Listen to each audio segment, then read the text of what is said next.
Good evening and welcome everyone to the live session. So we are going to resume our discussion on Article 21. We have pretty much covered the background of Article 21. Now the thing that remains is how Article 21 impacted, how the evolution of Article 21 has impacted various other rights, interpretation of various other rights.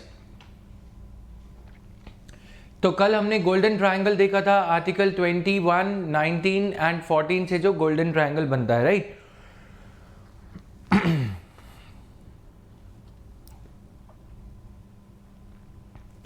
Alright, so A.K. Gopalan case 1950, the issue was whether somebody's detention could be justified merely on the ground that it had been carried out according to the procedure established by law as stipulated in the Article 21 of the Constitution, or would that procedure be valid only if it complied with the principles of natural justice, such as giving a hearing to the affected person. तो emergency से related ये case आया, Maneka Gandhi case, ADM Jabalpur case. This is how it evolved. How has judiciary given more power to itself? Basic structure of constitution, PIL and then reinterpretation. तो धीरे धीरे से काफ़ी सारे फंडामेंटल राइट्स को, बाकी के फंडामेंटल राइट्स को इम्प्लाइड फंडामेंटल राइट्स का दर्जा देते हुए सुप्रीम कोर्ट ने एम्पलीफाई किया है आर्टिकल 21 को. Article 21, the interpretation around article 21 has been amplified. It has been read up and up. Reading up बहुत ज़्यादा हुआ है इस केस में. लैंड एक्विजिशन लॉ में कल मैंने काफ़ी एक्सटेंसिव इस पर डिस्कशन 2, 3, 4, 5 मिनट का किया था. Then medical termination of pregnancy act 1971. Arbitrarily you cannot set the limit of 20 weeks for termination of pregnancy, after which pregnancy would not be allowed to be terminated. तो ये सारी चीज़ें हैं. And supreme court disagreed with the government. Golden Triangle. The government in Menaka Gandhi's case argued that since Gandhi's liberty to move around was taken away in accordance with the procedure established by law, government said that she would not be allowed to go outside the country because there is a procedure that has been established. Supreme Court disagreed with it. Supreme Court said consequently the government argued that its actions are justified under Article 21 and there is no need to even test the constitutionality of actions at the altar of other articles. बाकी articles को हवाला देते हुए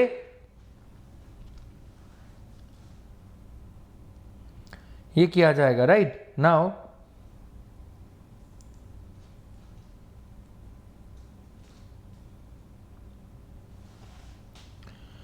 सो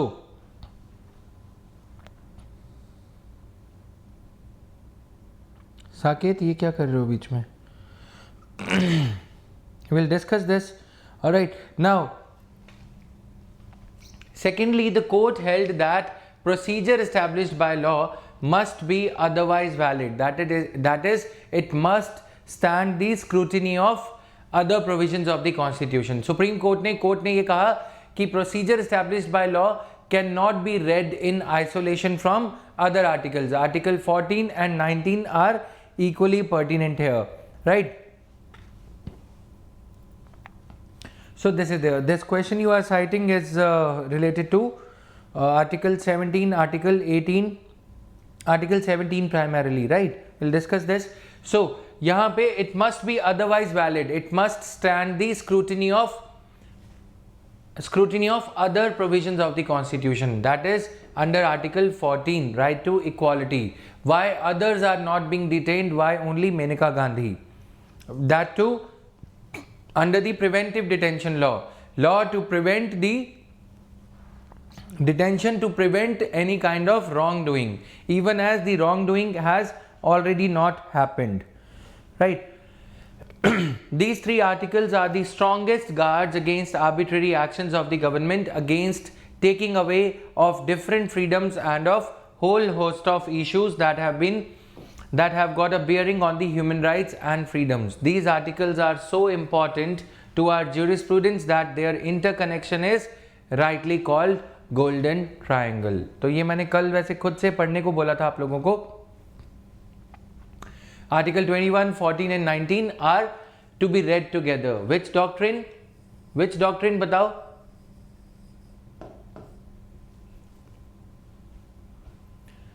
So please answer which doctrine. Now, does the right to dignified life include right to die with dignity? क्या right to dignified living includes does it include the right to die with? Substantive right होता है Krishnakant, substantive होता है जिसमें कुछ substance हो, essence. It is not a mere procedural right. Right cannot be, this is not a hollow right. Substantive का मतलब ये है कि उसमें कुछ जो weight है, जो भार है, वो ये है कि नैतिकता के आधार से भी, प्रिंसिपल्स ऑफ नेचुरल जस्टिस के आधार से भी वो लॉ वैलिड होना चाहिए, राइट। सब्सटेंस का मतलब ये होता है what is the substance in your argument, what is the main weight behind your argument, ये मतलब है इसका। डन। तो the dilemma of death and dying, यहां पे क्या है, right to dignified life include right to die with dignity. अगर एक पर्सन जो अपनी सारी लाइफ अपनी सेल्फ रिस्पेक्ट से जिया और बाद में उसको पेरेंट्स पे डिपेंड होना पड़ा या बाद में उसको बच्चों पे डिपेंड होना पड़ा कि बुढ़ापे में, ओल्ड एज में he got bed ridden, he was suffering from comatose and doctor said that he has no chance of revival. तो ऐसे केस में a person is not getting the right to die with dignity. Has he got the right to demand mercy killing, what we call as euthanasia, कि एक lethal injection of drug would be administered to him and he would die within seconds to make his process of death easier. Everybody, जो भी आप parents से भी पूछोगे, parents भी यही कहते हैं कि हम चलते चलते चले जाएं, है ना, यानी कि बेड पे पढ़ के नहीं जाना पड़े, बोलते हैं ना ऐसे ग्रैंड पेरेंट्स या कोई भी। तो यहाँ पे एक तो ये डायमेंशन है right to die with dignity in case of a medically ill patient. दूसरा इसका कॉनोटेशन है सुइसाइड। अगर किसी, फॉर एग्जाम्पल, जो कि सुइसाइड अपने आप में बहुत गलत है, मैं इसको सपोर्ट नहीं करता एज अ डिस्क्लेमर। दूसरी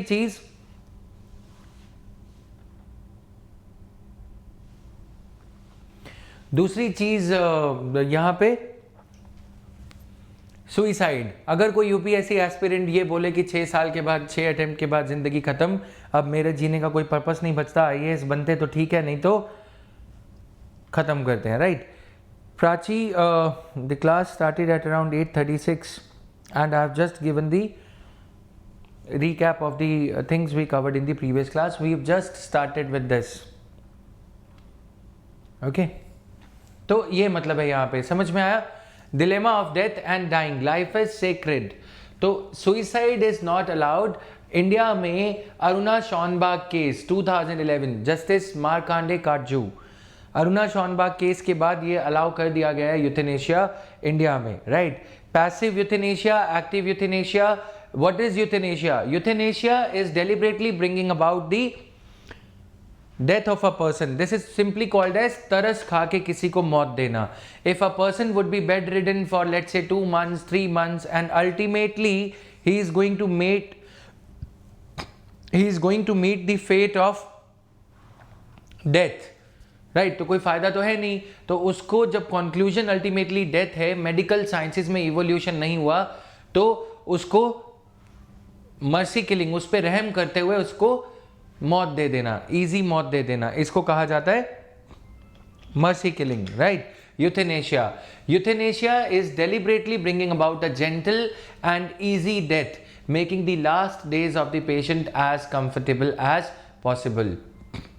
This is to ensure a calm and peaceful death within the context of relieving the incurable suffering in terminal illness or disability. Euthanasia is voluntary when requested by the sufferer. Euthanasia is involuntary or compulsory if it is against the will of the patient.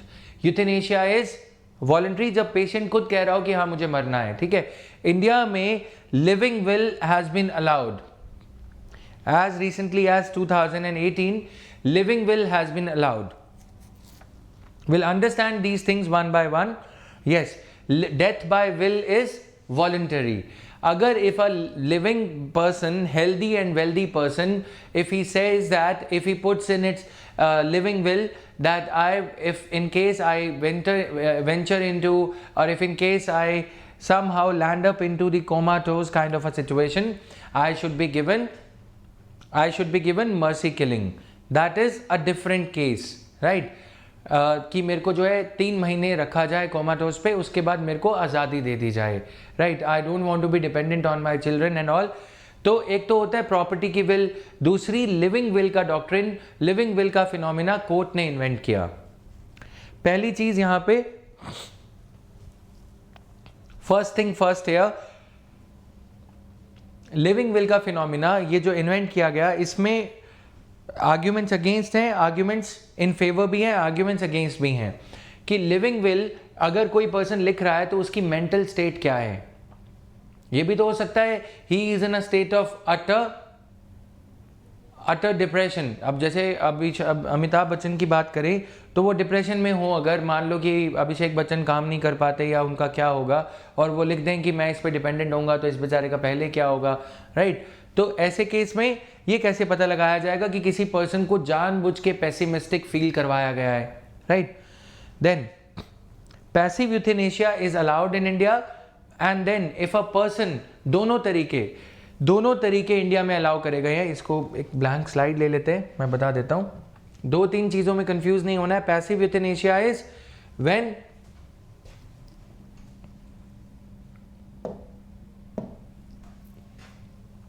you are withdrawing. Passive euthanasia, PE, means when you are withdrawing the life support ventilator system. ठीक है? मान लो अभी जैसे corona जैसी medicine है, अब अगर किसी ने 2018 में किसी एजेड पर्सन ने ये लिख दिया कि हाँ अगर मैं कोमाटोज में जाता हूँ या मुझे वेंटिलेटर सपोर्ट पे रखा जाता है तो रखने के 2 महीने के बाद मेरे को मौत दे दी जाए. उन्होंने तो लिख दिया, लेकिन ये जिस टाइम उन्होंने लिखा था, फर्स्ट आर्ग्यूमेंट अगेंस्ट, जिस टाइम उन्होंने लिखा था ये सारा विल लिखा था, argument against is theoretical in nature. उस टाइम हो सकता है कि उन्हें जानबूझ के लाइफ के बारे में ये कहा गया हो, क्या करोगे पिताजी जी के, है ना? तो जैनिज्म में एक प्रैक्टिस है संथार, जिसको हम आर्टिकल इफेक्टिवली जिसको हम कवर करेंगे आर्टिकल 25 के अंडर, सालेखना. ठीक है? तो संथार प्रैक्टिस में एक बहुत ही पियोस एक डीड होती है, एक्ट होता है कि a person sits on fall on fast unto death. Person ये कमिट ले लेते हैं कि अब मेरी लाइफ का उद्देश्य जो है पूरा हो गया, कमिटमेंट ले लिया उन्होंने, अब मेरे को जीवन त्याग देना चाहिए. इसका मतलब ये है, बहुत ही पियोस प्रैक्टिस है जैनिज्म में. अब बहुएं कभी कभी ससुर जी के नाम पे प्रॉपर्टी ज़्यादा होती है, तो जैनिज्म में ये एक केस किया गया. तो एक ससुर जी ने केस किया एक बहू के खिलाफ. उसमें ये हुआ कि ससुर जी ने ये कहा कि मेरी जो डॉटर इन लॉ है वो मुझे ये पेसिमिस्टिक लाइफ के बारे में फील कराती रहती है कि इसका कोई जी के क्या करोगे पापा जी, संथार ले लो आप तो, है ना? मतलब ये तो वही हो गया कि कोई कार ले लो पापा जी, ऐसे पैसा लग के क्या करोगे. ये नहीं बोला जा रहा, ये बोला जा रहा है कि संथार ले लो, आप छोड़ोगे जीवन और प्रॉपर्टी के वैल्यू वारिस हम हो जाएंगे, तो हमारा सिक्का चलेगा घर में. तो किसी पर्सन को, यदि किसी एजेड पर्सन को जब उसका माइंड ऑलरेडी काम नहीं करता, कहने को वो मेंटली फिट है लेकिन वो डिप्रेशन में है, उस टाइम पे आपने उससे विल पे लिखवा लिया कि आप जब वो 1-2 महीने के लिए या immediately after going into comatose, if the doctors attest to the fact that person has no chance of living or leading a healthy life again, then the person should be administered euthanasia. That means passive euthanasia में withdrawing all the external aid, सिर्फ external aid को withdraw किया जा रहा है. जबकि Germany जैसी countries में, क्योंकि वहाँ पे एजिंग ज़्यादा है, graying of hair of population is at a level higher than what is observed in India, तो वहां पे क्या है, active euthanasia. Active euthanasia is giving a lethal drug to a person and relieving him of the pain of life and death. He is hanging in a physical balance कि मैं जीऊंगा या मरूंगा या मैं कोमा से बाहर आऊंगा या नहीं, उसको कुछ नहीं पता. तो ऐसी सिचुएशन में एक्टिव यूथेनेशिया के केस में उसको एक लीथल ड्रग एडमिनिस्टर करी जाएगी। पहली टर्म ये कंफ्यूजन जो क्रिएट कर रही है, दूसरी टर्म ये। अब इनसे दो अलग टर्म की, अलग कॉनोटेशन की दो टर्म्स हैं, ए एंड बी लिख रहा हूं उसे। एक है वॉलंटरी, दूसरा है इनवॉलंटरी। वॉलंटरी और इनवॉलंटरी में डिफरेंस ये है, जीते जागते यदि कोई पर्सन अपनी विल लिख के जा रहा है तो वो वॉलंटरी है।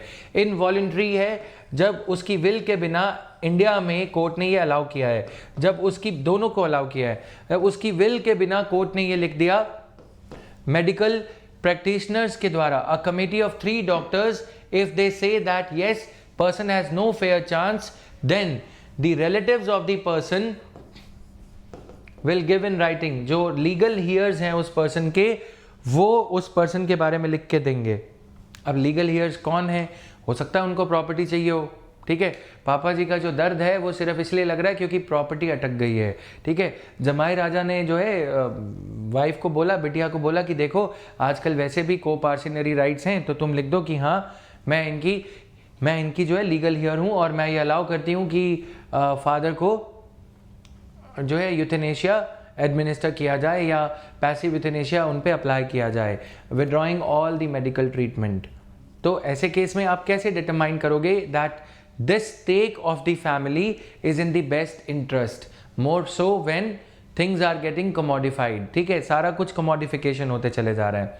The major argument against euthanasia is it tries to commodify the life, the organs or the organism human beings like, it tries to commodify human beings like any other machinery parts which are past their utility। जैसे कोई machine depreciate हो गई, अब कोई फायदा तो है नहीं जिंदा रख के। दूसरी चीज, दूसरा मेजर आर्ग्यूमेंट अगेंस्ट ये है that a person who has lived with dignity all his life, ये उसकी फेवर में आ जाएगा। दूसरा ये है कि अभी जैसे कोरोना वायरस के टाइम पे मेडिसिन हो सकता है कल इन्वेंट हो जाए, हो सकता है परसों हो जाए, है ना, लगे तो वही हैं सारे कोई साइंटिस्ट वाइंटिस्ट रशिया में, इंडिया में, है ना। तो ऐसे केस में with the increase in the advancement in the medical technologies and treatments, how can you say that any treatment is going to be invented the next day.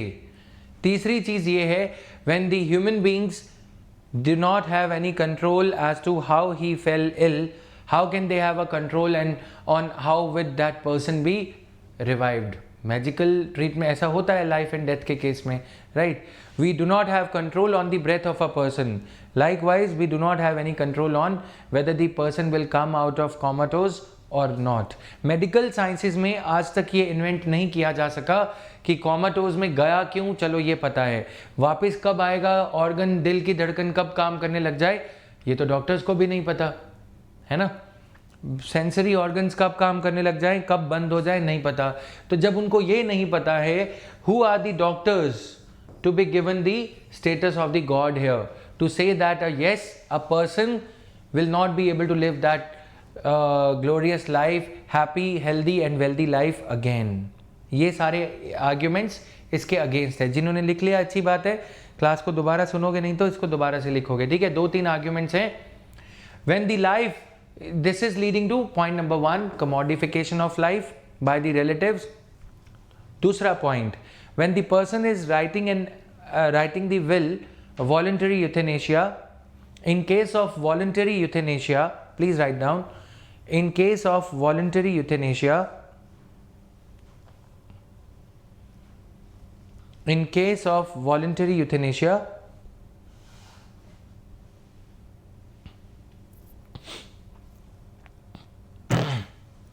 we cannot arrive at a conclusion that we cannot arrive at a conclusion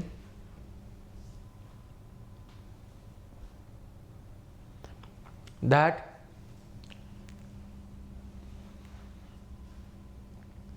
person while writing his living will का मतलब समझ में आ गया है सबको, that the person while writing the living will was not in depression or was in healthy state of mind।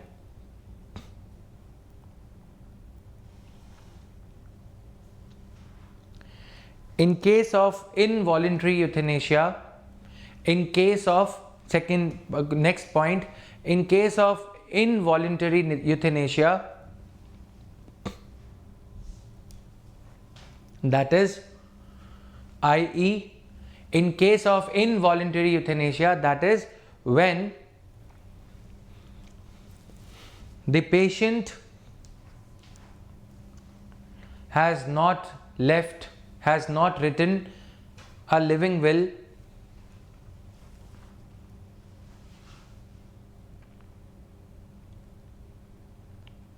how could we say that? How could we arrive at a conclusion that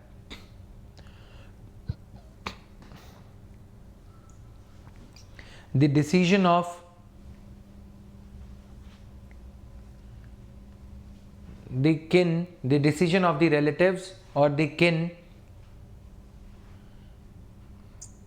the decision of the relatives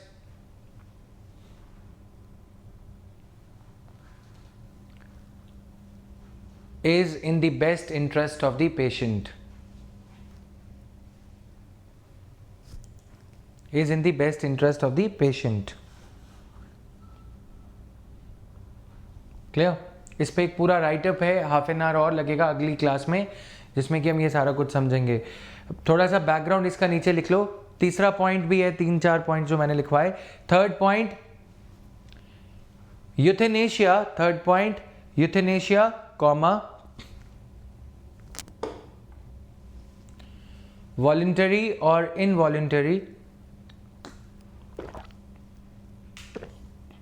euthanasia comma voluntary or involuntary,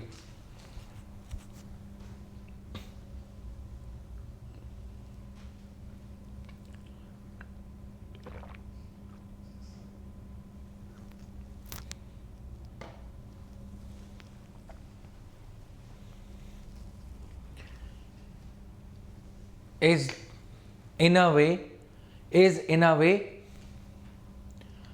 a commodification of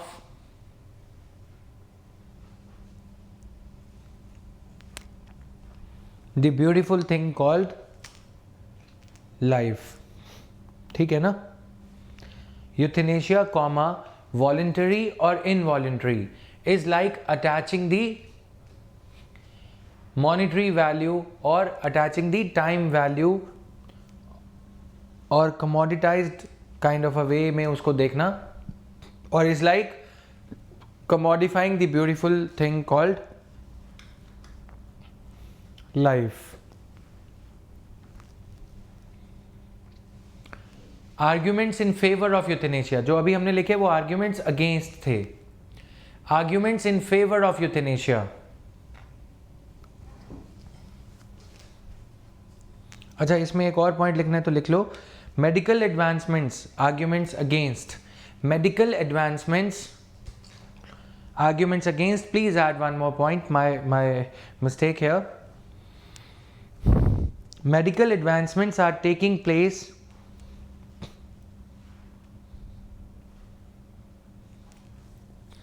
at such a fast pace.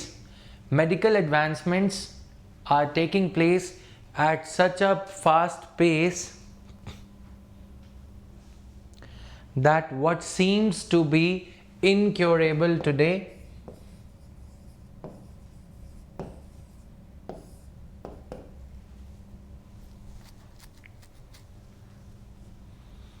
might become curable the very next day. Curable the very next day. I'll give you the background, Rubina, don't worry. I've jotted your question is in my mind, don't worry. समझ में आया? दूसरा एक और point लिखना है तो लिख लो.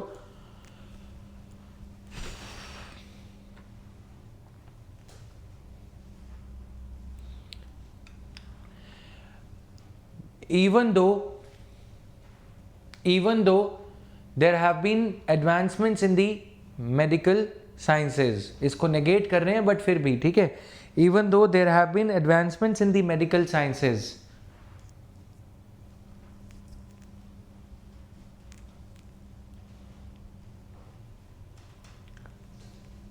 But the exact timing or the exact timing as to when a person would bounce back out of comatose, even though there have been advancements in medical sciences, but the exact timing as to when a person would come out of comatose may not be determined. Doctors have no wherewithal to determine that. समझ में आया? Even though there have been tremendous medical advancements, but the exact timing as to when a person would bounce back out of comatose cannot be sufficiently determined by the doctors or medical professionals.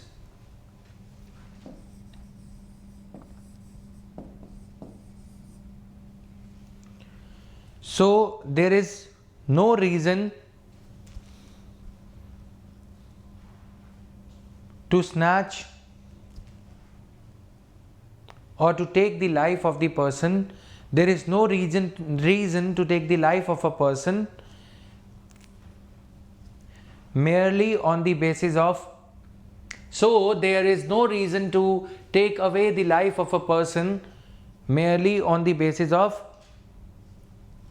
attestation by the doctors, by the medical professionals. So there is no reason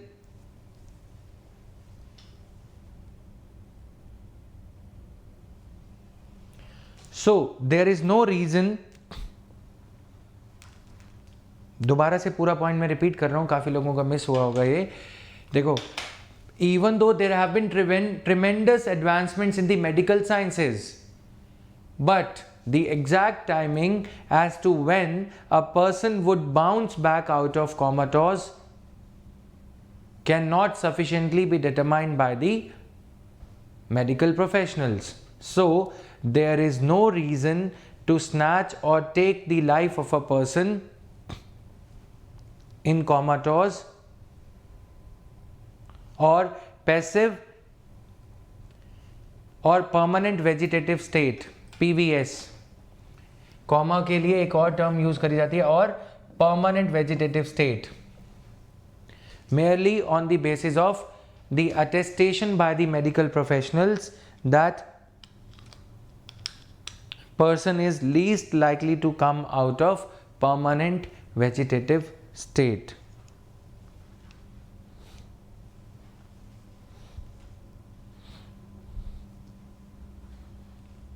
समझ में आया?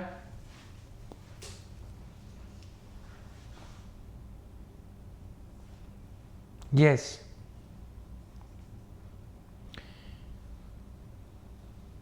वो point cover हो जाता है कि जब हमने रिफाइंड वे में लिख दिया ना कि किन और the relatives of the person, जो उनका डिसीजन है इन केस ऑफ इनवॉलंटरी यूथेनेशिया. ठीक है, हो सकता है कि उनका जो रीज़न हो, और अगर इस पॉइंट को अलग से लिखना है, इन द एरा ऑफ, ये जो आप डॉक्टर्स बाय वाला, डॉक्टर्स कैन बी परचेज्ड और दे कैन बी मैनिपुलेटेड लिखना है तो इसको लिख लो. अगर एक और पॉइंट लिखना है तो इन the era of kickbacks, pharmaceuticals में किकबैक्स मिलते हैं. डॉक्टर आपको एक मेडिसिन जो पर्टिकुलर लिख के देता है, जो दवाई का पत्ता वो लिख के देता है, उस पर उसको कमीशन मिलती है. ठीक है, in the era of kickbacks and other malpractices in medical professions,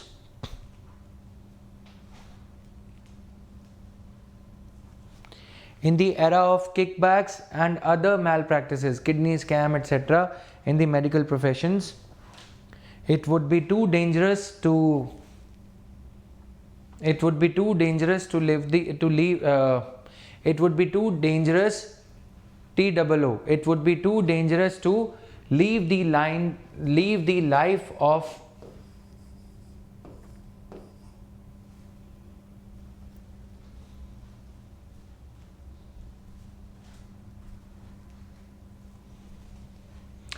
leave the lives of people on or leave the life of a person on permanent vegetative state, in permanent vegetative state in the hands of the few individuals, that is doctors. ठीक है. Now, argument against gives medical fraternity an opportunity to exploit patient and by giving unnecessary hope to the patient family. Arguments in favor of euthanasia. What you are saying is argument in favor. ठीक है. Point number one, self-respect of the person on life support. Self-respect. ठीक है. He would not have wanted to be dependent. He would never want during his lifetime, healthy lifetime, he would never want to be dependent on his children or the relatives. But in the last stages of his life, he might be made dependent. ठीक है. Self-respect of the person in the comatose. आगे इसका explanation. There is no reason to deprive a person of his will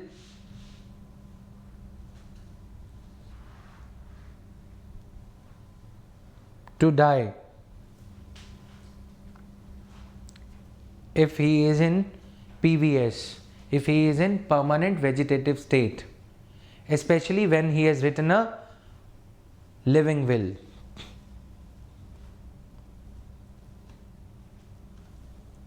As right to life under Article 21, as right to life RTL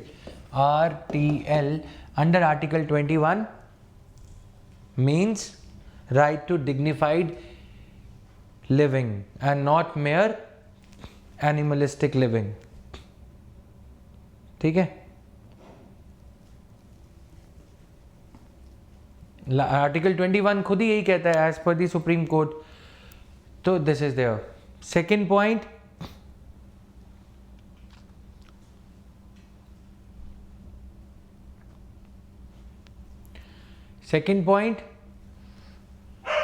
unnecessary medical treatments.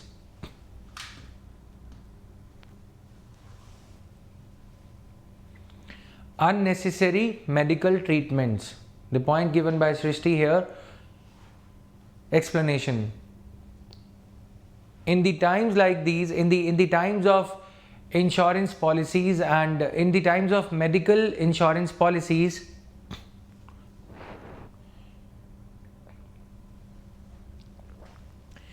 in these times of medical insurance policies, wherein in these times of medical insurance policies wherein the hospitals have got an inbuilt incentive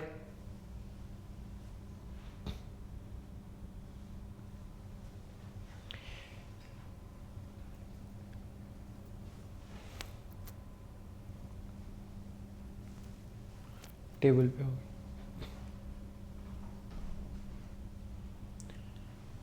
In these times of medical insurance policies, when the hospitals have got an inbuilt incentive in prolonging the treatment, ठीक है ना, and corporatization of hospitals जो है stock exchange पे listed हैं.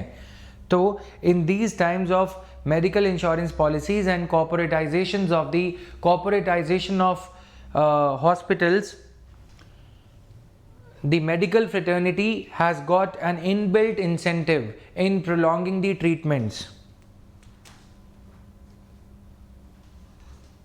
Full stop. So it is proper to have, it is good that Supreme Court has brought about the concept of living will.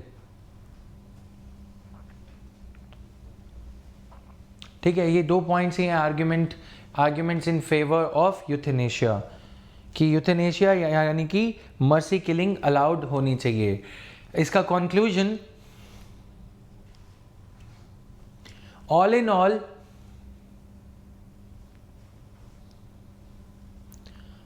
the Supreme Court's order of 2018 Supreme Court's order of 2018 institutionalizing euthanasia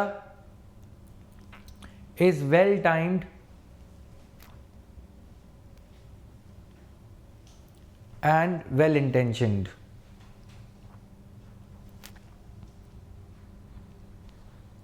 It is now up to,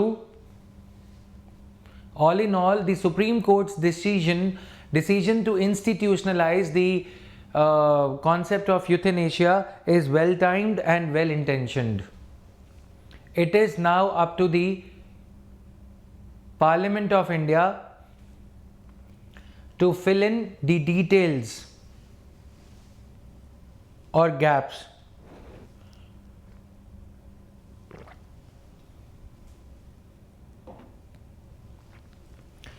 left unanswered by the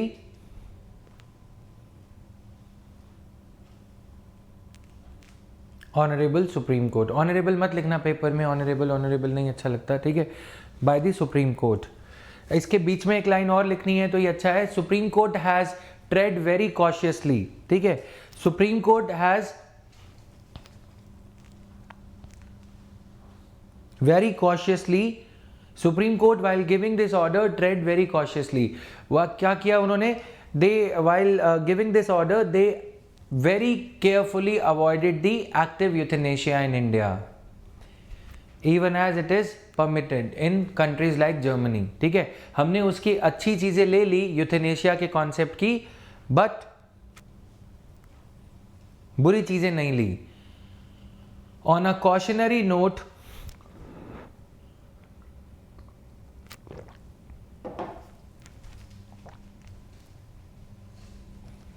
on a cautionary note,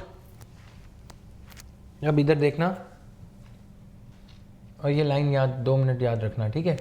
on a cautionary note वाली, जब आप किसी slide पे होते हो, ठीक है, ऊपर से चढ़ते हो यहाँ पे, राइट, यहाँ से ऊपर चढ़े, अब आप यहाँ पे रुके हो, होता है ना एक, जैसे वाटर पार्क में जाते हो कहीं पे, अब आप यहाँ पे रुके हो, you have already started moving on the slippery slope. The debate between active euthanasia and passive euthanasia is very slippery. अब आप बोल रहे हो हम इससे आगे नहीं जाएंगे, यहाँ पे क्या है, active euthanasia. It has been observed in countries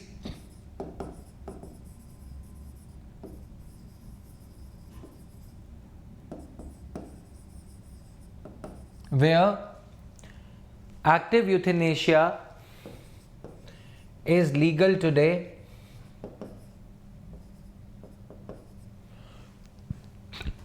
It has been observed in countries where active euthanasia is legal today that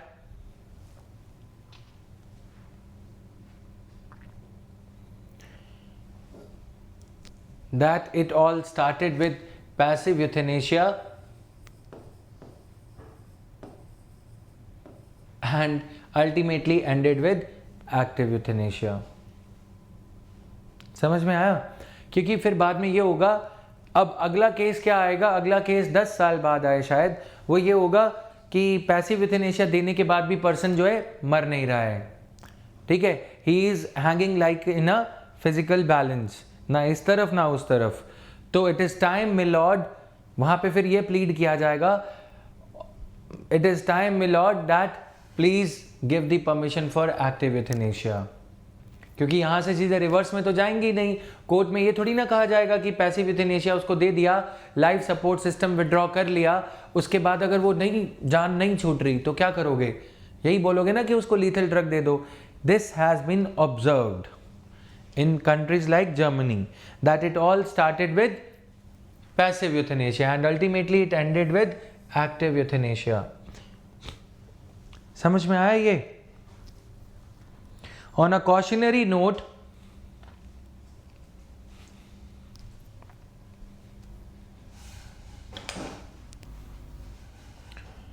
On a cautionary note,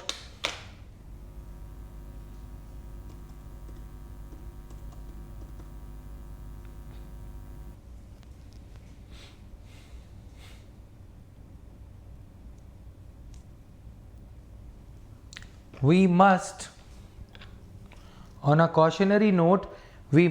avoid the pathology of pathology मतलब लैबोरेटरी, ये lab sciences का term है, cause and effect वाला, ठीक है. We must observe the pathology, we must avoid the pathology of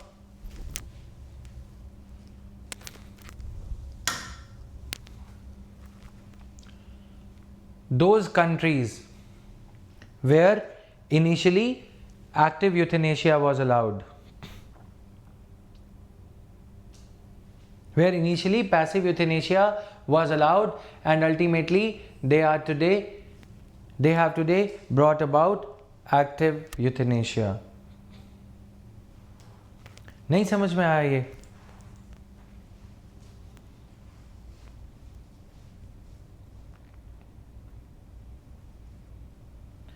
मतलब उन countries में क्या हुआ, दी कॉज ये रहा, इसको कॉज दिखाया गया, अल्टीमेटली इफेक्ट ये हो गया.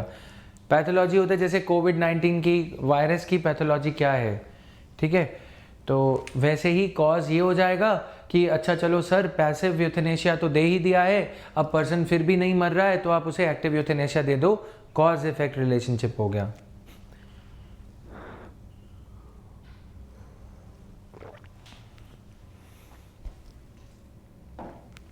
हमने पैसिव यूथेनेशिया को लीगल डिक्लेयर कर दिया.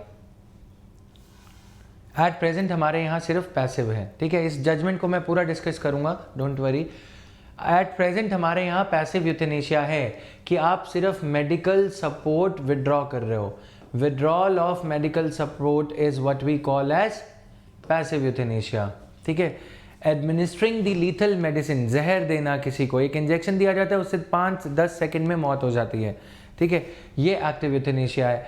somebody from whom on whose body this passive person in the passive vegetative state who was kept on ventilator, he was withdrawn from the oxygen life support system. उसके बाद उसकी जान नहीं जा रही है, ठीक है. वो पर्सन जो है, जर्मनी वगैरह में ऐसा देखा गया कि वो पर्सन की बॉडी में शिवरिंग होने लगी, he was shivering quite badly. वो 2-3 दिन तक वो पर्सन की बॉडी शिवर होती रही. फिर वो लोग कोर्ट गए, उन्होंने बोला कि ये देखो ये इसका वीडियो फुटेज है, आपको इसको अब एक्टिव यूथेनेशिया के लिए हमें परमिट करना ही होगा.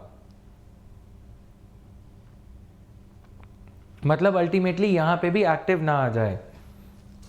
तो कोर्ट ने बोला जर्मनी में कि भाई इसको वापस करो, पैसिव यूथेनेशिया भी मत करो, वेंटिलेटर सपोर्ट पे रखो. तो डॉक्टर्स की टीम ने ये कहा कि वेंटिलेटर सपोर्ट पे रखने का कोई फ़ायदा नहीं है, ultimately he is not going to live, right. तो फिर आर्ग्यूमेंट हुआ, स्टेट के वहाँ पे अटॉर्नी जनरल ने ये कहा कि नहीं, अगर वो पर्सन वेंटिलेटर सपोर्ट के बिना भी नहीं मर रहा है, इसका मतलब ये है कि वो पर्सन शायद जिएगा.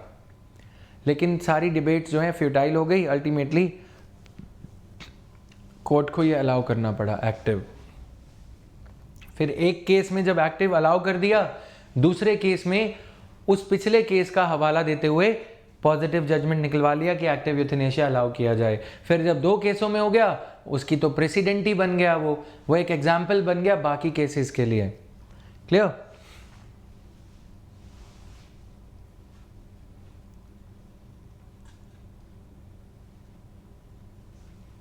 Yes, it is good for those who have no one to take care of, and that is why they want active. तो फेवर में लिख सकते हो, ठीक है. यहाँ पे ये पॉइंट लिख लोगे. तीसरा पॉइंट इसको फिनोमिनलाइज करके मैं बता दे रहा हूँ. In the age of nuclear families, in the era of nuclear families, ठीक है, when the sons and daughters or children are flying abroad for jobs in multinational companies, etc., ultimately in the age of nuclear families and old age parents, if a person do not have any other societal support, because ये trend आ रहा है India में, ठीक है, वृद्धाश्रम और ये सब, तो ऐसे एरा में ये सारी चीज़ें रियलिटी हैं। Clear? But what about the pain felt by the patient during passive euthanasia? अब वो सारे देखो, वो क्वेश्चन ऐसे बहुत सारे हैं। Arguments against euthanasia weakens the society's respect for sanctity of life. Accepting euthanasia accepts that some lives are worth less than others. Voluntary euthanasia is the start of a slippery slope that leads to involuntary euthanasia. Ultimately ये situation हो जाएगी, ठीक है? And the killing of the people who are thought undesirable. Undesirable medically, कोई और कारण से, ठीक है, burden on family. Euthanasia might not be in the person's best interest. Medically हो सकता है कि वो रिवाइव हो जाए। Euthanasia affects other people's right, not just those of the patients. मैंने अगर ये डिसाइड कर लिया कि हाँ, मैंने लिविंग विल दे दी कि मैं जैसे ही कॉमा में जाऊँ मुझे पैसिव यूथेनेशिया दे देना, बट मेरी लाइफ पे उन लोगों का भी तो हक है जिन लोगों ने मुझे बड़ा किया। वो नहीं चाहते, है ना, वो चाहते हैं मेरी सेवा करना। तो euthanasia affects other persons, other people's rights, not just those of the patient. Done. अब आते हैं सुइसाइड पे, सेक्शन 309। सुइसाइड एक ऐसा यहाँ पे जैसे क्रिमिनलाइज किया जाता था सुइसाइड को। मतलब इफ़ यू आर स्टैंडिंग, यहाँ पे बोला जाता है डर के आगे जीत है, ठीक है। आप यहाँ पे कोई पर्सन खड़ा है, उसने छलांग लगाई और वो बच गया, तो यहाँ पे थोड़ी सी दूर जाके उसके लिए जेल है। अब सुइसाइड को हमारी कंट्री में, डेमोक्रेटिक कंट्री में, एक सिविलाइज्ड कंट्री में सुइसाइड को क्रिमिनलाइज किया जाता था। सुइसाइड करना इलीगल आज भी है। The section 309 IPC has not yet been effaced. It is still there because suicide करना आज भी गैर कानूनन है, बट इसको क्रिमिनल नहीं माना जाएगा अब, बिकॉज वी रियलाइज नाउ कि हाँ, people who commit suicide or attempt to suicide was a criminal offense earlier. Now it is no longer criminal. It is just that we will give them the medical care, the psychological care, etc., counseling that they need, psychological help. We took so many years to realize that people who attempt suicide, they need care, they need psychological counseling, and not the criminal and not the treatment which is meted out to a person. Right to medical care it has been declared to be a fundamental right by the Supreme Court, but it is no longer a fundamental right. Under Article 21 declare किया है, ठीक है, but it has no law has been brought about, and legislative will नहीं है, executive की will नहीं है, तो सुप्रीम कोर्ट के ऑर्डर्स का कुछ हो नहीं सकता, ठीक है। Free medical care is not there as of now, okay. तो government had decided to drop section 309 and in its place we have brought about medical health care act. National mental health policy 2014 was the beginning of it, ठीक है। National mental health care policy, उसके बाद mental health care act लाया गया है 2017 में। 2014 में national mental health care policy. Now we realise that under this said section a suicide bid attempt to suicide was punishable with imprisonment up to 1 year और with fine और both, ठीक है। यहाँ पे क्या था, somebody attempted suicide, okay, if he is fine he has to pay the fine, समझ में आया। अगर कोई बच गया तो फिर फाइन, ठीक है। तो ऐसी सिचुएशन में पुलिस वाले भी ये बोल देते थे कि पुलिस वालों का काम बढ़ेगा। कोई सुइसाइड करता था तो वो ये बोलते थे घर वालों को कि बोल देना कि ये mentally he is not right, तो वो बच जाता था वो आदमी। लॉ कमीशन ऑफ इंडिया ने अपनी 210th रिपोर्ट में, अब इस रिपोर्ट को याद कैसे रखोगे, आर्टिकल 21 की बात हो रही है, पीछे 0 लगा देना, ठीक है। राइट टू लाइफ, सुइसाइड नहीं करना है कभी। Now 210th report had recommended that section 309 of IPC needs to be effaced from the statute book. As law and order is a state subject, views of the states and duties were required. तो ये सारा कुछ किया गया और अब attempt to suicide is no longer criminal. However, it remains there. It has not been deleted altogether. Clear है article 21 के अराउंड ये सारी चीज़ें। अब बाकी की चीज़ों की तरफ चलते हैं। आधार एक्ट और other things.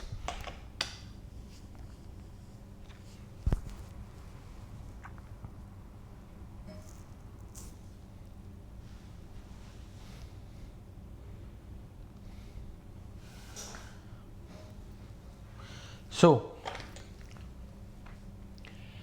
Right to privacy में ये जो जजमेंट्स हम देख रहे हैं सारी, ठीक है, इनका टू था ये सुइसाइड वाली चीज़ को अगर हम छोड़ दें, यूथेनेशिया और ये सब चीज़ें कहाँ से आने लगी? अगस्त 23, 2017, right to privacy.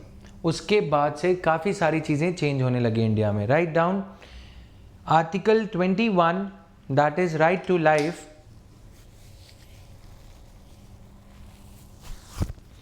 Article 21 that is right to life saw its greatest evolution after the Supreme Court gave the landmark judgment.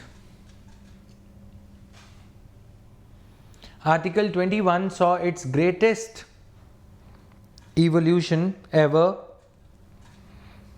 Article 21 saw its greatest evolution ever after the Supreme Court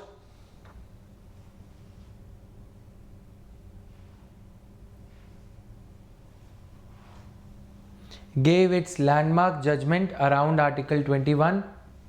After the Supreme Court gave its landmark judgment around Article 21, declaring right to privacy as a fundamental right in August 2017.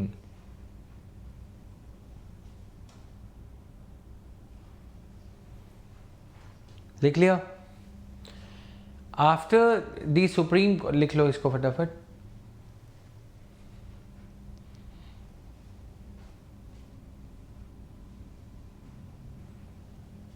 IPC का section है 309 IPC. After the Supreme Court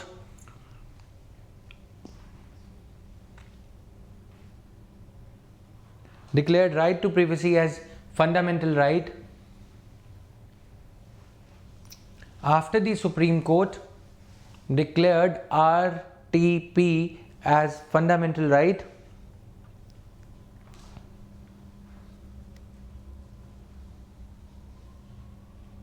it had an impact on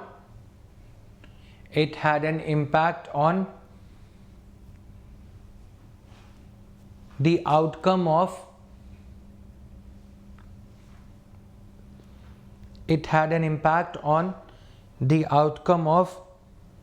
various settled. After the Supreme Court declared the right to privacy as a fundamental right, comma, it had an impact on various settled and unsettled. It had an impact on various settled and unsettled socio-legal issues. The various judgments, full stop, the various judgments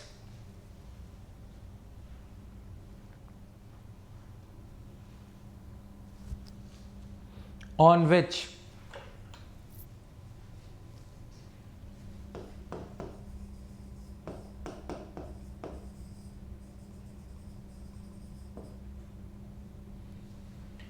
right to privacy judgment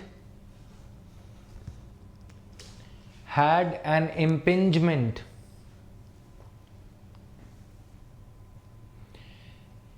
The various judgments on which right to privacy judgment had an impingement are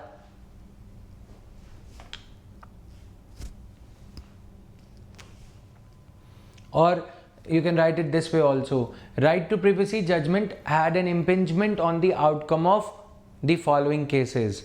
Right to privacy judgment had an impingement on the outcome of following cases.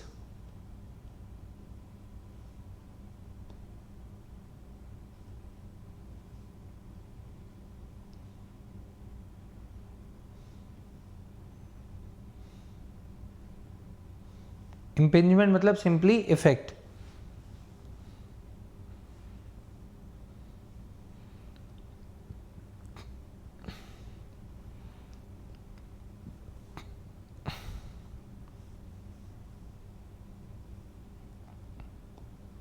मैंने कुछ share किया है, space उसमें नहीं है, ठीक है, लिख लेना। Number one adultery judgment. Adultery number one, बहुत सारी जजमेंट्स हैं, एक बार फटाफट से देख लेते हैं।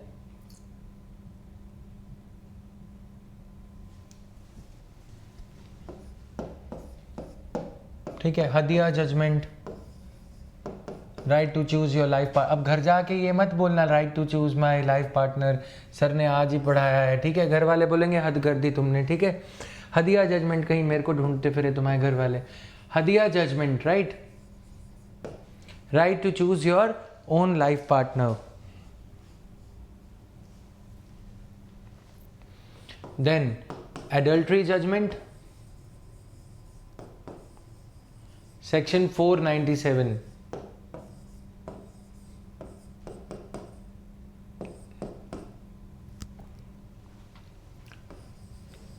homosexuality,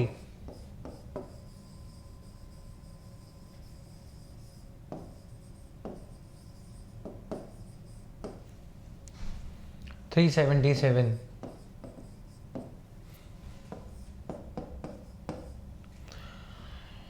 आधार एक्ट,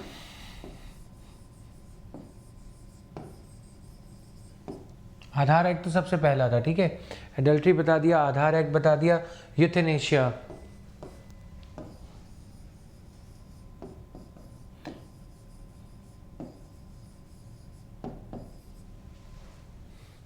और बताओ, Sabarimala temple, right to women, triple तलाक,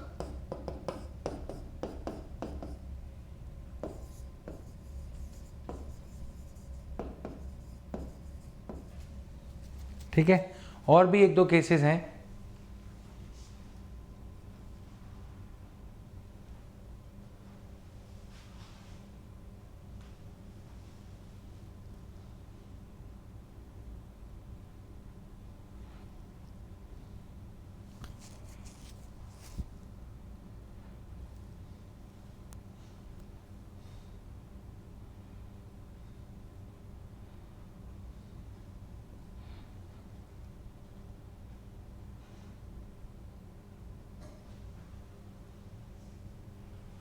(497) ए है, ए,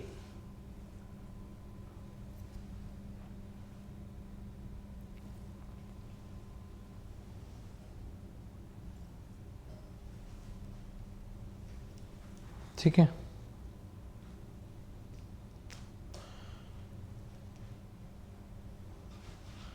पद्मनाभ स्वामी टेम्पल कह सकते हो, ठीक है। तो ये है मेनली जो एक्ट्स इससे इम्पैक्ट हुए, ठीक है। एडल्ट्री सेक्शन 497 है, homosexuality. One by one we will deal with all these cases जो कि रीसेंट पास्ट के केसेस हैं। डिटेल्ड एनालिसिस इस पे भी रहेगा, इस पे भी रहेगा, इस पे भी रहेगा, इस पे भी रहेगा। Hadiya judgment is not so important, triple talaq पे भी रहेगा, सबरीमला पे भी रहेगा।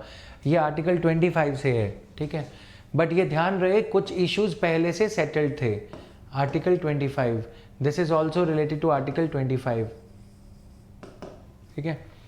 Then this article 21, right to life of a women, ये सबरीमला भी article 21, 25 related to 21, 25, this is purely 21, clear.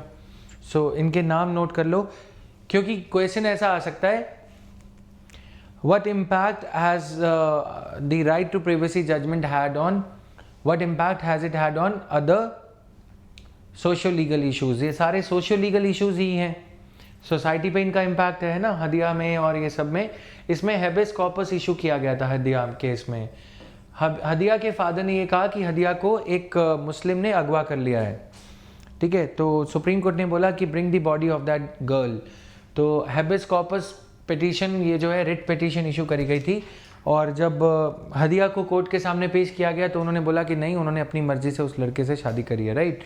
तो ये सारी चीज़ें हैं. Now okay, will check that, right. So इसके अलावा कोई और जजमेंट नहीं है. और होमोसेक्सुअलिटी वाली जजमेंट 2014 में सेटल्ड थी ऑलरेडी. सुप्रीम कोर्ट ने बोला था homosexuality is not a criminal practice, is criminal, homosexuality is criminalised. लेकिन 2017 का राइट टू प्राइवेसी डिक्लेयर होने के बाद sex as a matter Supreme Court ने बोला कि ये पर्सनल मैटर है, राइट. जबकि सुप्रीम कोर्ट की 2014 की जो अपनी जजमेंट थी वो अपने आप में गलत थी. अब शुरू करते हैं one by one.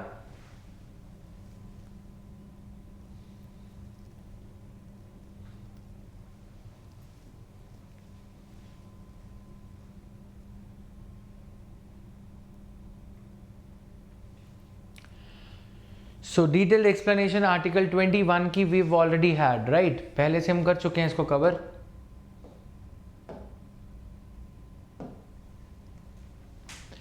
So providing a background, ये सारा कुछ इसमें रहेगा. राइट टू लाइफ, आर्टिकल 21 ये इसका बैकग्राउंड जो कि हम ऑलरेडी कवर कर चुके हैं, ठीक है. आर्टिकल 21 कुछ लाइंस एक्स्ट्रा होंगी तो पढ़ सकते हो. Article 21 prohibits the deprivation of the above rights except according to a procedure established by law.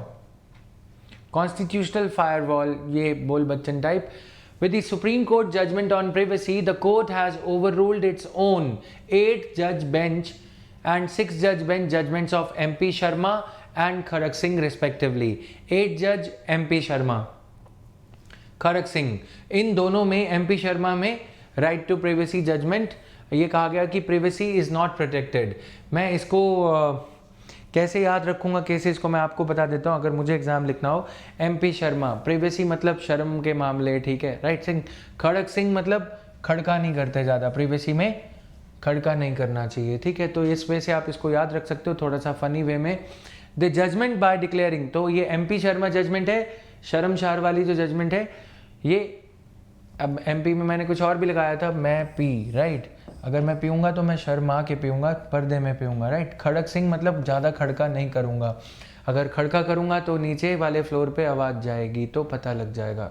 Funny way of memorising things. Judgment by declaring privacy. This judgment of 2017 by declaring privacy as a fundamental right has finally reconciled Indian laws with the spirit of Article 12 of Universal Declaration of Human Rights, Article 17 of International Covenant on Civil and Political Rights. Clear?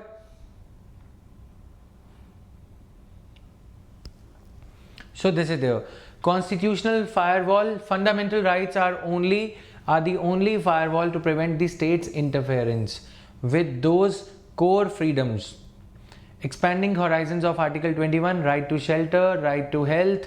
Right to health is a fundamental right, but right to medical treatment is not. Right to shelter, right to night shelter, ये repeat हो रहा है थोड़ा सा, इसके लिए apologies. Then right to clean air, right to shelter for rickshaw pullers or poor rickshaw pullers who were,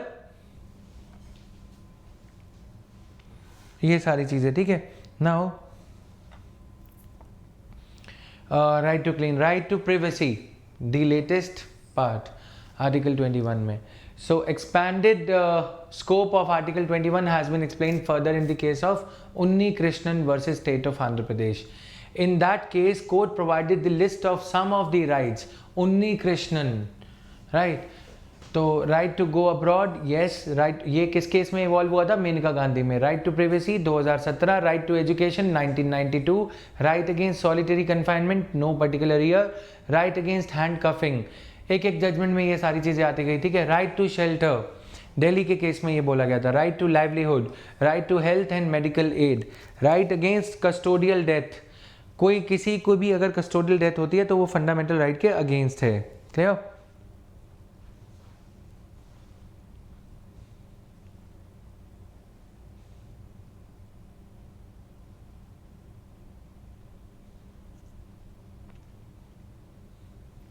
सो थोड़ा सा मोनोटनी नहीं आती जा रही है आपके जोक्स में? साकेत है ना, नीचे जो है कारें खड़ती हैं घर के, ठीक है.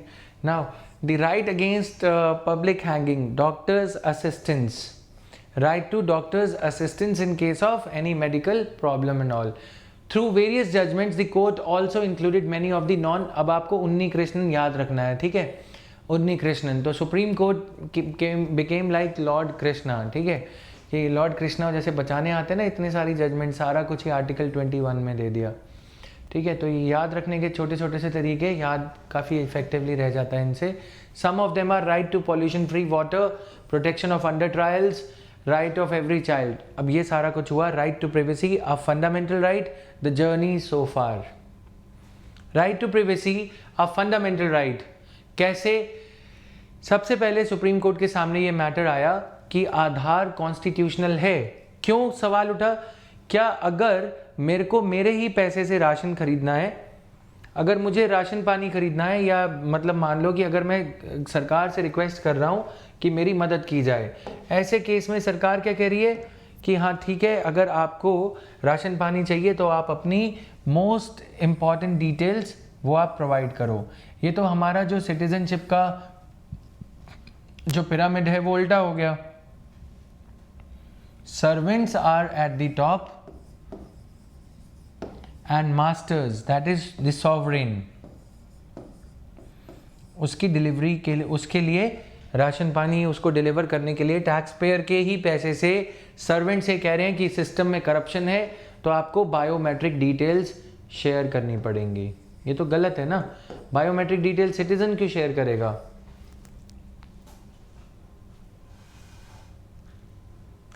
So this is there. Now coming here, biometric details citizen क्यों शेयर करेगा अगर सिस्टम में गड़बड़ी है, ठीक है, मान लेते हैं। अब जब ये केस चल रहा था कोर्ट में तो अटॉर्नी जनरल ऑफ इंडिया उस टाइम पे मुकुल रोहतगी थे। Mukul Rohatgi was the attorney general, सरकार के एडवोकेट थे, ठीक है। तो उन्होंने ये कहा कि right to privacy is a kind of elitist in nature, ठीक है, एलिटिस्ट है। दिक्कत ये हुई कि आधार जो है it infringes upon right to privacy. फिर देखा गया कि कॉन्स्टिट्यूशन में राइट टू प्राइवेसी तो है नहीं, तो 9 जज कॉन्स्टिट्यूशन बेंच ने ये कहा, 5 जज कॉन्स्टिट्यूशन बेंच आधार मैटर को डिस्कस कर रहा था कि क्या आधार कॉन्स्टिट्यूशनल है या नहीं। अब कोई इशू यदि कॉन्स्टिट्यूशनल होता है या नहीं, अगर इस पे सवाल करना होता है तो 5 जज बेंच बनाया जाता है जिसे हम कॉन्स्टिट्यूशनल बेंच कहते हैं।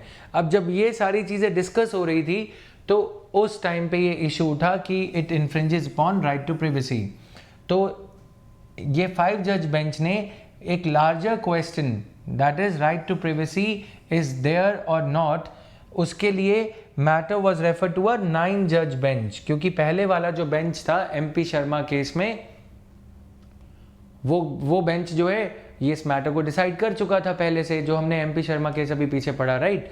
तो इस बेंच में कितने जजेस थे? 8 जजेस थे। तो to over rule the judgement of the previous bench having 8 जजेस there has to be constituted a bench of higher number of जजेस, लार्जर नंबर होना चाहिए इस बार, ठीक है। तो ये कहा गया कि हाँ राइट टू प्राइवेसी एक वहम है, अमीर लोगों का है, एलिटिस्ट है। अब सुप्रीम कोर्ट को ये डिटरमाइन करने के लिए एक लार्जर बेंच कॉन्स्टिट्यूट करना पड़ा। सुप्रीम कोर्ट ने ये जजमेंट दी, ये केस सीधा चलता हुआ आ रहा था, लेकिन इसमें एक पड़ाव ये आया कि पहले ये डिटरमाइन करेंगे कि क्या राइट टू प्राइवेसी है या नहीं। आफ्टर द 9 जज बेंच डिसीजन फिर दोबारा से आधार केस पे हियरिंग स्टार्ट हुई। समझ में आया? डाइवर्जन आया, फिर डाइवर्जन के बाद दोबारा से ये बोल दिया कि हाँ राइट टू प्राइवेसी है, ठीक है। अब उसके बाद दोबारा से सिलसिला शुरू हुआ कि अगर राइट टू प्राइवेसी है तो आधार राइट टू प्राइवेसी के किन किन पहलुओं को वॉयलेट करता है। हमने ये पढ़ा था कि फंडामेंटल राइट, कोई भी फंडामेंटल राइट है उसको कोई भी लॉ, कोई भी एक्ट, चाहे आधार एक्ट हो चाहे निराधार एक्ट हो, फंडामेंटल राइट्स को वॉयलेट नहीं कर सकता, ठीक है। वी रेड दिस सो फार। अब यहाँ पे the centre told the supreme court that privacy was indeed a fundamental right. बाद में सेंटर फिर आया, ठीक है, कि हाँ ये फंडामेंटल राइट है। सेंटर अपनी बात को पलट रहा है, क्योंकि जब दिख गया कि जजेस अब इस बार नहीं छोड़ेंगे तो सरकार को ये डर था कि आधार एक्ट को निराधार ना कर दिया जाए। और सुप्रीम कोर्ट की भी इसमें डिले रही कि ये जो केस है 2014 से चल रहा है। UIDAI जो कि आधार प्रोग्राम को इम्प्लीमेंट कर रही थी 2010 में बनाई गई। 2010 से लेकर 2016 तक ये बॉडी का कोई एक्ट नहीं था। Unique identification development authority of India had no statutory banking.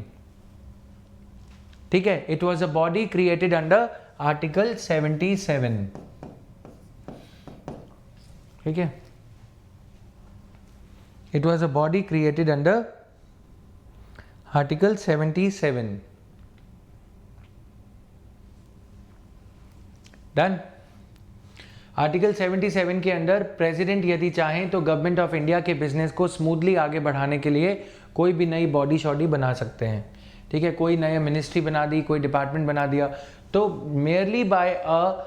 merely by executive diktat a body which was enumerating the population of India and which was collecting the biometric details was working without any parliamentary approval। Act बना finally 2016 में जाके।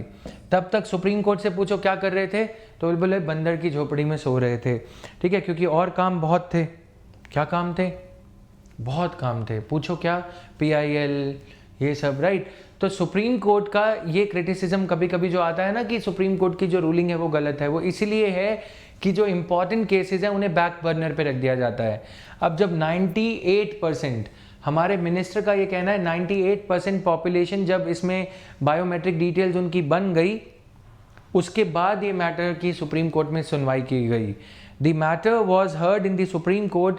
The matter about the constitutionality of Aadhaar was finally picking up pace in the Supreme Court when 98% of the population had already registered for the biometric details. Even as the case was pending in the Supreme Court, आज हमें ये याद दिलाया जा रहा है कि सब जुडाइस अगर कोई केस सुप्रीम कोर्ट में पेंडिंग हो तो इस पर किसी को कोई कमेंट्री नहीं करनी चाहिए। बोलते हैं ना, व्हेन द केस इज सब जुडाइस you should not say anything on the case. Prashant Bhushan is being reminded by the Honorable Supreme Court. यहाँ पे क्या हो रहा था, even as the case was pending, Supreme Court में केस पड़ा था, Government of India was coming up with the circulars with each passing day that now Aadhaar is valid for X thing, Aadhaar is valid for another thing. बच्चों की enrolment के लिए आधार ज़रूरी है, school की एडमिशन के लिए आधार ज़रूरी है, फिर पानी पीने के लिए आधार ज़रूरी है, गाय के लिए आधार ज़रूरी है, बछड़े के लिए आधार ज़रूरी है, सब चीज़ों के लिए आधार ज़रूरी किया जा रहा था, आधार को अनिवार्य किया जा रहा था। Even as the supreme court was looking like a passive bystander. ठीक है, रास्ते में खड़े हैं, ऐसे करके देख रहे हैं, ऐसे मुंह लग के कि क्या करें, जैसे कि मैच चल रहा हो। तो सुप्रीम कोर्ट को इसमें इंटरिम ऑर्डर्स करके ये बोलना चाहिए था सरकार को कि आप इसकी एनरोलमेंट बंद कीजिए। ठीक है, क्योंकि फेट कंप्लाई हो जाएगा, जब सारा कुछ हो जाएगा तो उसके बाद क्या करोगे। तो ये जो क्रिटिसिज्म आता है ये गलत नहीं है कुछ हद तक। जो ये प्रशांत भूषण ने कहा कि पिछले 6 CJIs ने ये ऐसा किया है ताकि उनका अपना जो उल्लू है सीधा हो सके। यू आर सेइंग दैट, देखो जो भी जजेस थे उस टाइम P साताशिवम केरला के गवर्नर हैं, फिर उसके बाद Ranjan Gogoi sexual harassment case में थे, तो और कोई अपने आप को हैरेसमेंट क्यों ही चलवाते। फिर उसके बाद TS ठाकुर आए जो कि अच्छे जज थे, उसके बाद और भी जजेस आए जो कि अलग अलग पोजीशंस में हैं, कोई NHRC का कमीशन है, चेयरपर्सन है, कोई कहाँ है। तो ये है इसकी ट्रेजेक्ट्री। ठीक है, अब दिक्कत ये नहीं है कि आधार से दिक्कत है, दिक्कत जो आर्ग्यूमेंट दिया गया कि सिस्टम में करप्शन है। मैं एक सिंपल सी एनालॉजी यहाँ पे देता हूँ, ये है पाइप। ठीक है, पाइप बनते हैं ना सीवरेज के या कोई भी ऐसे पाइप्स होते हैं ना, तो उस पाइप में अगर गड़बड़ है, पाइप में लीकेज है, तो पाइप ये कह रहा है पानी बदल डालो। मतलब तो यही हुआ कि पानी को अब ये चेक करवाना होगा अपना बायोमेट्रिक डिटेल कि ये लीक तो नहीं होगा, क्योंकि पाइप जो सिस्टम है, ड्रेनेज बेसिन है, ड्रेनेज सिस्टम है, उसमें दिक्कत है। समझ में आया?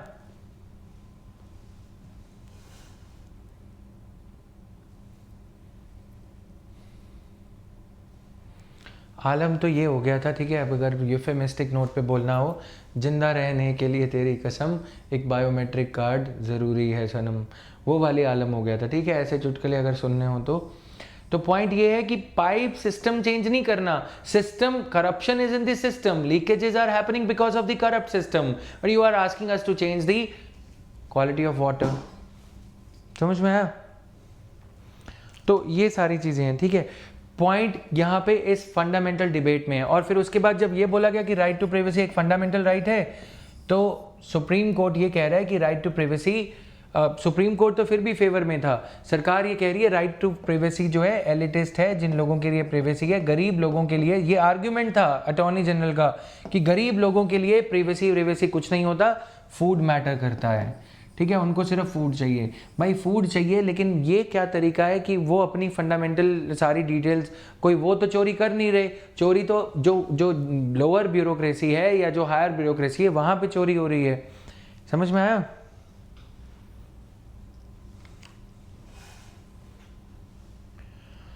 So this is the argument behind it. अब फिर फाइनली सुप्रीम कोर्ट की जजमेंट आई, why is sharing the data with state a problem. Supreme Court asked 99% citizens are unconcerned about sharing personal data with private players. How is it qualitatively different if the state has the same information? Most citizens, supreme Court ने ये बोला कि लोग अपना thumb impression Apple को यूं ही दे देते हैं या बड़ी बड़ी कंपनीज के साथ में यूं ही शेयर कर देते हैं। Most citizens are unconcerned about where or how their personal data is used. You say there are 35 crore internet users and 18 crore telephone users, but 99% people are not concerned. When you operate your iPad with your thumb point, ये judges ने कहा था, with your thumb print, your data is public. Answering Justice Chandrachud about the unconcerned citizen, the petitioner said that even if one citizen was concerned, यहाँ पे supreme court के arguments गलत थे। Violation of fundamental right, or if I am unconcerned about my fundamental right, maybe it is because I have that fundamental right to share. The moment it is made compulsory, it does not remain the right. It is a fight over the right. That very moment, it becomes the fight over the right. मेरा data है, मैं share कर रहा हूं, अगर मैं concern नहीं हूं, इसका मतलब ये है कि आप मुझसे मेरी वो चीज छीन लोगे। मेरी बायोमेट्रिक डिटेल्स मैं शेयर कर रहा हूं, लेकिन मैं आपके साथ नहीं शेयर करना चाहता। क्या मैं अगर 99% चीज़ों के साथ, डिवाइसेस के साथ शेयर कर रहा हूं, राइट है तभी तो शेयर कर रहा हूं। आप ये कैसे कह सकते हो कि मैं सबके साथ में शेयर कर रहा हूं तो मैं आपके साथ में भी शेयर करूं? मतलब समझ में आया आर्ग्यूमेंट? मैं ये किस लिए समझा रहा हूं? मैं इसलिए समझा रहा हूं कि कल को कोई और इशू ऐसा आता है तो आपको ये चीज़ें समझने में आसानी रहे, ठीक है। तो जस्टिस चंद्रचूड़ को ये कहा कि about the unconcerned citizen, the luxury of being unconcerned is itself a luxury derived from the right. Even if one citizen, और इसमें एक आर्ग्यूमेंट ये है, law being violated, fundamental right being violated, or any right which is being debated whether it is a right or not, if it is being violated or if it is being trampled upon, even if for one person, judiciary is duty bound to determine whether that is a law or right or not. समझ में आया? Judiciary की ये duty है, ये नहीं कह सकती जुडिशरी ये एक दो लोगों का है, क्योंकि जुडिशरी ने ये काम पहले सेक्शन 377 जो हमने यहाँ पे लिखा था उसमें ये कहा कि only a miniscule section of society is homosexual, ठीक है। बाकी के सेक्शन ऑफ सोसाइटी को इससे कोई नहीं पड़ी। तो judiciary can never be majoritarian in its outlook, that is the job of the politician. That is a job reserved for the politician. Judiciary has to uphold the rule of law, not the rule of numbers. This is where the fundamental arguments from some of the judges were wrong. Try to capture the essence of the discussion here, guys. समझ में आया? Rule of numbers judiciary नहीं देखती, क्योंकि judiciary ने दिसंबर 2013 में 377 homosexuality पे ये जजमेंट आया था।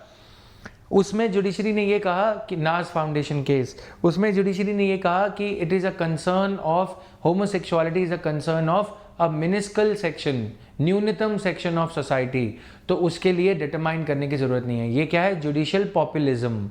जस्ट बिकॉज आधे लोगों को नहीं पड़ी, आपको तो लॉ डिटरमाइन करना है ना। Right to privacy does not stand on the pedestal of secrecy, it holds forth from the pedestal of dignity. अब सरकार ने ये बोला कि कोई अपनी प्रिवेसी क्यों रखना चाहेगा बरकरार, समझ में आया? राइट टू प्रिवेसी जो है सीक्रेसी की छवि देता है, जबकि ट्रांसपेरेंसी की बात हो रही है आजकल। सरकार ने ये भी कहा, तो पेटिशनर ने ये कहा it holds forth from the pedestal of dignity. ये डिग्निटी की बात है कि आप पंजा लगाने को बोल रहे हो कि हमें जो है अपना बायोमेट्रिक डिटेल दो तभी जाके राशन मिलेगा, ये डिग्निटी की बात है। हाथ ऐसे करा या ऐसे करा, बात तो एक ही है ना, मांगने क्यों पड़ रहे हैं? हमें हमारा हक राइट टू फूड या कोई भी चीज़ अगर देनी है तो हमें ये क्यों बताना पड़ रहा है कि मैं ईमानदार हूँ? सिर्फ इसलिए कि हम एक ऐसे देश में हैं जहाँ का प्रधानमंत्री ये कहता है कि वो ईमानदार है, तो इसलिए हम सबको अपनी ईमानदारी का परिचय क्यों देना पड़ेगा? It's a matter of that dignity. समझ में आया? ये मतलब था यहाँ पे। Petitioners have questioned the mammoth exercise whether the informed consent of the citizens was taken before they parted with their personal details, and whether there was information given to people about how and where their personal data would be used. Finally, the government had not specified in a law where the data would be protectively stored. Government ने ये सारी चीज़ें नहीं बताई। Clear? So, Attorney General explained to the bench that government did not consider privacy to be a single homogeneous right. अब ये पता है क्या कहा गया? That it is abstract idea, it is indeterminable. तो गवर्नमेंट जो है प्रिवेसी को मानती है। धीरे धीरे से देखोगे पोजीशन चेंज होती गई है। मैंने पूरे 7-8 दिन के आर्ग्यूमेंट्स इसमें लिखे हैं। जब ये केस चल रहा था लगभग 3 महीने, जून 2017 से आर्ग्यूमेंट शुरू हुआ। सेंटर ने पहले ये कहा privacy was the concern of elitist few, फिर उसके बाद ये कहा privacy is indeed a fundamental right but Holi qualified, यानी कि एब्सोल्यूट नहीं होगा ये, यानी कि सरकार अगर इसे आधार के जरिए क्वालिफाइड करती है, लिमिट करती है, तो वो वैलिड है।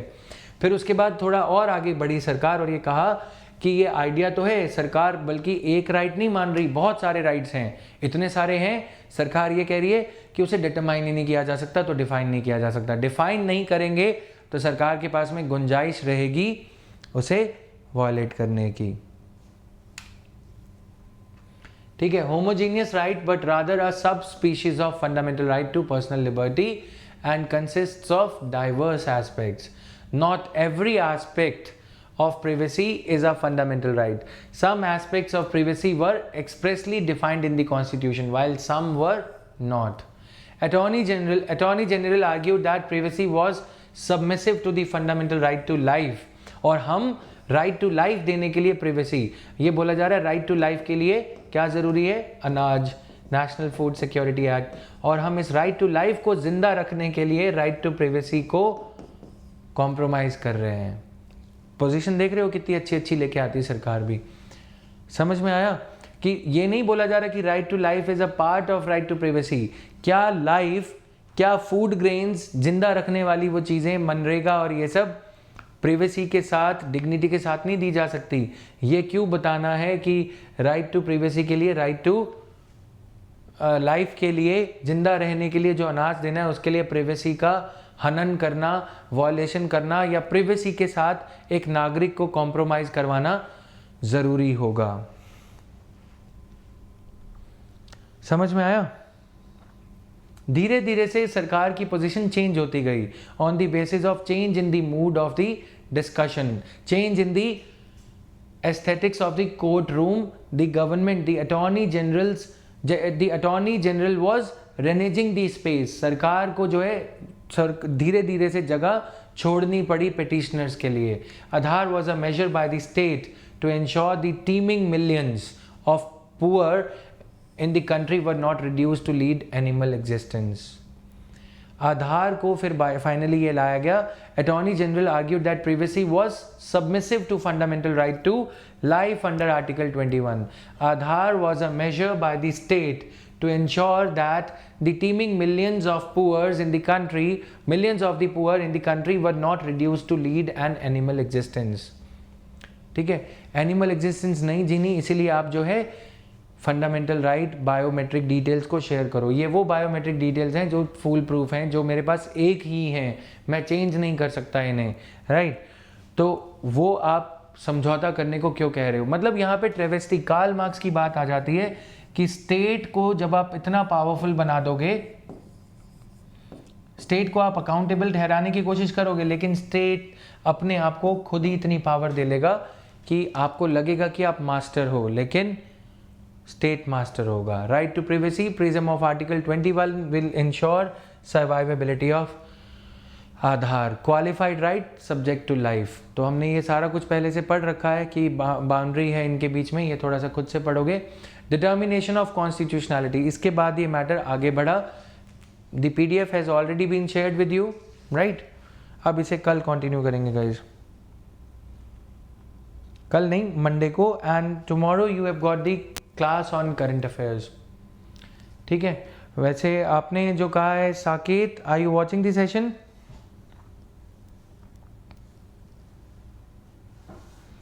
तो यहाँ पे इसे कल कवर करेंगे। किसी को कोई डाउट, एनीबडी? मटेरियल्स का एक क्वेश्चन आ रहा था सृष्टि आपकी तरफ से, शायद क्लास शुरू होने से पहले क्वेश्चन था। I just saw the glimpse of the argument जो चल रहे थे। 31 अगस्त तक आपके पास, 31 नहीं, actually we are getting sending that in the printed format, right. तो अपडेट करना भी जरूरी है। साकेत, ये आपने जो कहा है सेक्शन 497 का, ये मैं वेरीफाई कर लूँगा। वैसे आपको ज़्यादा पता होगा एडल्ट्री के बारे में, फिर भी I will verify that section 497 है या ए है, ठीक है। You are expert in this kind of matters, so I don't doubt your knowledge. Now ये printed material actually we are trying कि ये बुकलेट जो है आपके पास में फोटोस्टैट कॉपी की फॉर्म में नहीं आए, क्योंकि उसमें एरर्स ज़्यादा हो जाते हैं। अब पॉलिटी में या GS में ओवरऑल 200 के अराउंड स्टूडेंट्स हैं, तो इसमें प्रॉब्लम ये होगी कि वो फोटोस्टैट में पेजेस उल्टे सीधे लग जाते हैं, राइट। तो वो लोग पेज उल्टा नीचे कर देते हैं, प्रिंटिंग में ये मिस्टेक्स कम होती हैं इसीलिए, right. Yes, timing will be the same, 2 PM for current affairs. So this is there now.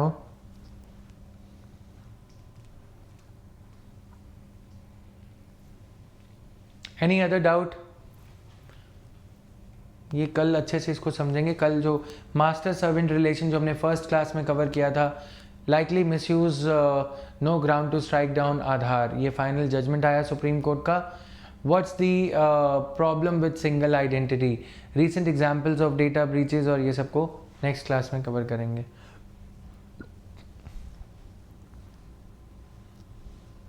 लड़के को और कुछ याद नहीं रहा, इसको ये सेक्शन 497 बहुत अच्छे से याद है। Very nice. Had you shown the same knowledge in this Aadhaar thing, I would have agreed to the fact that I am the Aadhaar of your knowledge, but it seems that some extraneous considerations are a part of your legal knowledge around section 497. Very nice. So just to end things on a lighter note for today, and do revise things on Sunday, that is tomorrow, right? Clear?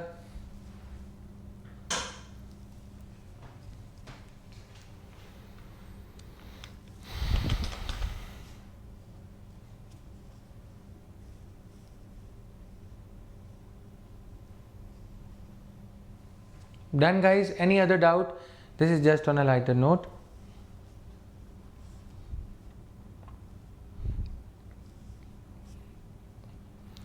This PDF has already been shared, Vrisha.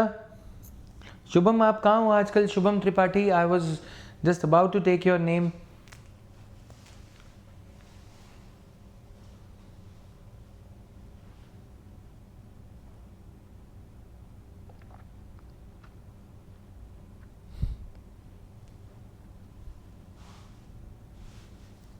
All right, good night everyone. Thank you guys. No doubt material का जैसा मैंने बताया कि 31 अगस्त या 2 सितंबर तक ये booklets, 1-2 booklets आपके पास पहुंच जाएंगी, पॉलिटी की खासकर, and the 1 or 2 more booklets are there, Okay, in total there are going to be 10 to 15 booklets.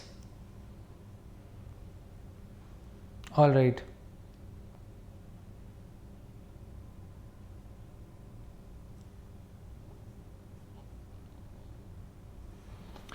So this is there. Prateek, any doubt?